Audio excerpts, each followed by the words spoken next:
I may be a full-time hammock guy.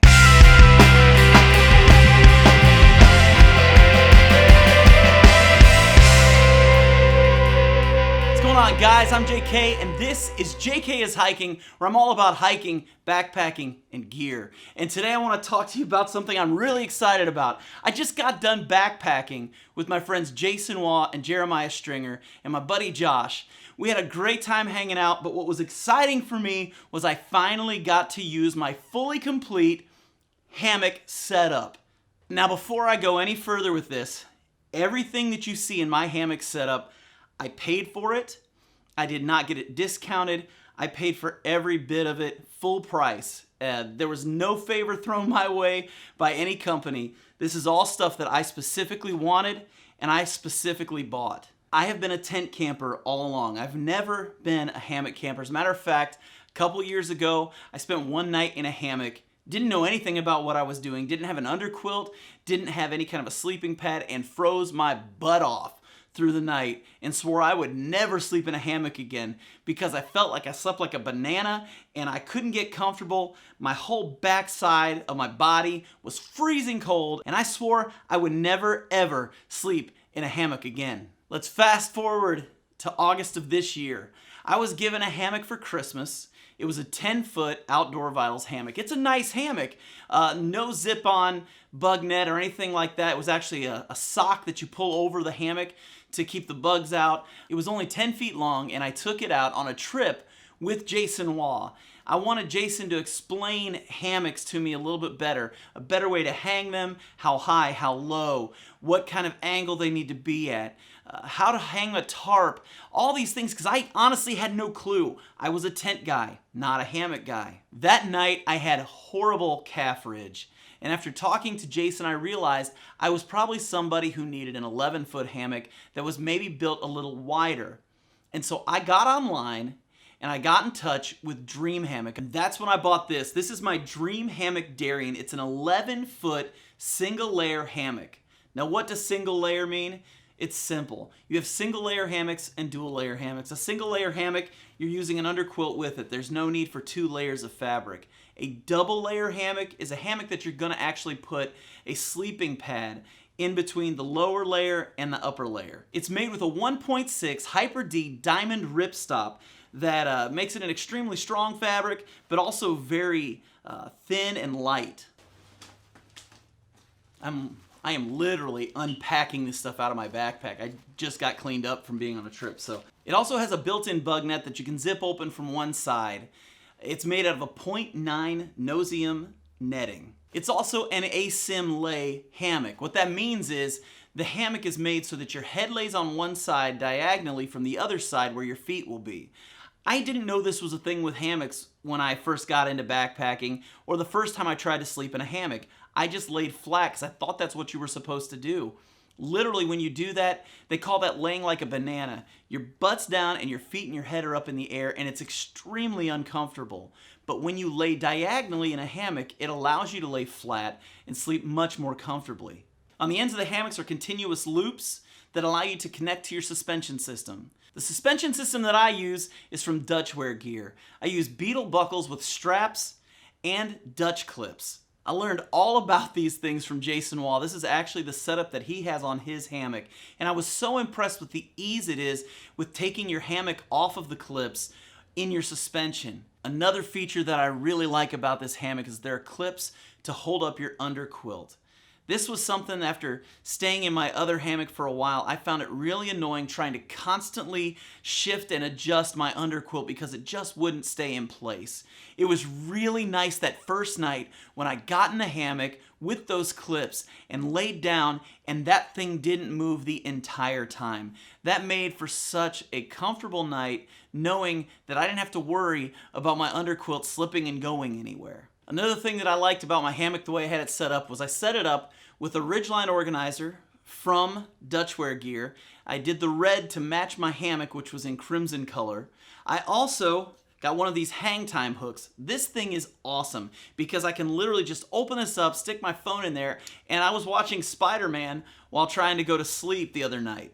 They're great to have hanging right from your ridgeline. You can look straight up and you're not having to hold your phone up in the air. I know anytime I've been sleeping in a tent, I find myself holding my phone up in the air, my arm getting tired, and that just gets annoying after a while. It's really nice to have something that just hangs above me while I'm trying to watch something on my phone. And for you purists out there, yes, I like to watch a movie every once in a while when I'm backpacking. Now, unlike the Dream Hammock Raven, my bug net only unzips on one side. I know the Dream Hammock Raven actually unzips on both sides so you can get out either way. Mine doesn't do that. Looking back on it, I kind of wish maybe I'd have gone that route.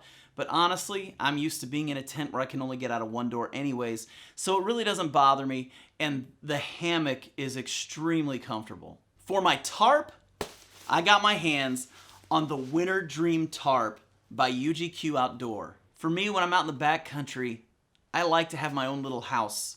I know other guys have talked about the fact there's just something about having a place that's yours, that you're away from everybody, and you've got some cover, so you got a little bit of privacy. So when I was looking for a tarp, I was looking for something that would give me that tent kind of feel. Something that I could close up on either end, that could keep drafts from getting through, but would also give me a little bit of privacy. And that's when I found this Winterdream Tarp by UGQ. Let me tell you how much I love this thing. Now, I bought this with my own money from UGQ. I bought it because I had a lot of people tell me they really love the products that UGQ puts out. So I ordered the tarp, and let me tell you, am I thankful that I listened to their advice, because this thing is a rock star. The tarp I ordered was a 12-foot Winterdream made with 20D sil polyester. It was made in a charcoal gray with a deep red tape color and double split rings. I also had them put on 4 panel pulls for me. I'm also really glad I went with the double-sided tarp sleeves for this. Made it very easy to set up and take down. Something else that I did is I went with the pole mods. I really like this because for me, again, I'm a tent guy. But now I have a tent that I can stand up on the inside of. And these pole mods pull the tarp out just a little bit extra, so there's a little bit more room underneath the tarp. I gotta be honest, I really, really like that. I like the idea that I have a tent, but I get to sleep in a hammock. I also went with a continuous ridgeline using alien loops. And I gotta be honest, I was a little intimidated when I first got those alien loops, but once you know how to use those, they are fantastic for setting up and taking down your ridgeline, and they take no time at all to use. I also went with carabiners to connect to my tarp. Makes for a very easy setup and teardown so that I can get my tarp up quickly, especially if weather just gets nasty. And let's be honest, weather can get nasty. One of the other things that I went ahead and paid for was to have them go ahead and seam seal that so that when I got it, I could go out immediately. I wouldn't have to seam seal it myself and wait a few days before I could actually use the tarp. And was I glad I did that, because when I got the tarp, it was pouring down the rain in Michigan at the Michigan Hammock Hang. I am so glad that I had them do the seam sealing for me. As far as insulation goes, for my top quilt, I have the Enlightened Equipment Revelation 20-degree quilt. I've been using that now for a little over a year, and I love the quilt, and it does a great job keeping me warm. As a matter of fact, temperatures got down into the low 30s, upper 20s overnight, and I was perfectly comfortable the entire night.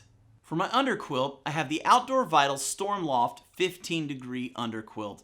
And I really like the underquilt. It did a great job keeping me warm. As a matter of fact, I had no cold spots underneath me the entire night. It really just did a great job of keeping me warm when the weather got cold. And for my pillow, I tried out for the first time the Nemo Philo pillow. And something that I really liked about this pillow, one, I didn't have to inflate it. When I'm sleeping in a hammock, I don't really want a pillow that's going to lift my head up too much, and I don't have to do that at all with this because of the memory foam on the one side of the pillow. Made it extremely comfortable to just leave it deflated, but still have a little bit of warmth under my head and keep myself very comfortable. Now, one of the things I hate about using a pillow in a hammock is the fact that anytime I lift my head up, it goes right down my back into my butt. And I got really annoyed the last time I slept in a hammock because that pillow would not sit still the entire time. It started to get me a touch on the angry side. So what I did is I took the loop on the end of this pillow and I connected it to a carabiner with a little bit of shock cord and connected it to my continuous loop at the top of my hammock. This allowed for my pillow to literally lay exactly where I needed it the entire night without moving, and allowed me to have a great night's sleep without having to worry about this pillow going down around my butt and having to find it in the middle of the night. All in all, there's a chance I might be becoming a hammock guy. I really enjoyed sleeping in this hammock. I loved the insulation. I loved everything about it. And that tarp is killer. It is nice having something that still feels like a tent, even though I get to sleep in a hammock. This was a great night's sleep. This was a great experience for me, and I think I'm going to continue doing this. And I can't wait to get out on my first multi-night trip with this hammock setup. If you want to find out more about the gear I've talked about in this video, check out the description below where I'll put links to all of the gear. If you found any value in this video, hit that thumbs up. If you found no value in this video, hit the thumbs down. I'm fine with it. If you haven't already, make sure you subscribe to the channel and hit that notification bell so you can find out whenever any of these videos drop. And until next time, stay strong, hike long, and I'll catch you on the next go around. Wow, those are way crooked. There's a truck that probably has no muffler on it. It has a built-in zip-up Blizzumdubben. Headed? I kind of like to have my own little house, my own little cottage, cottage? Long tarp sleeve to your suspension system today.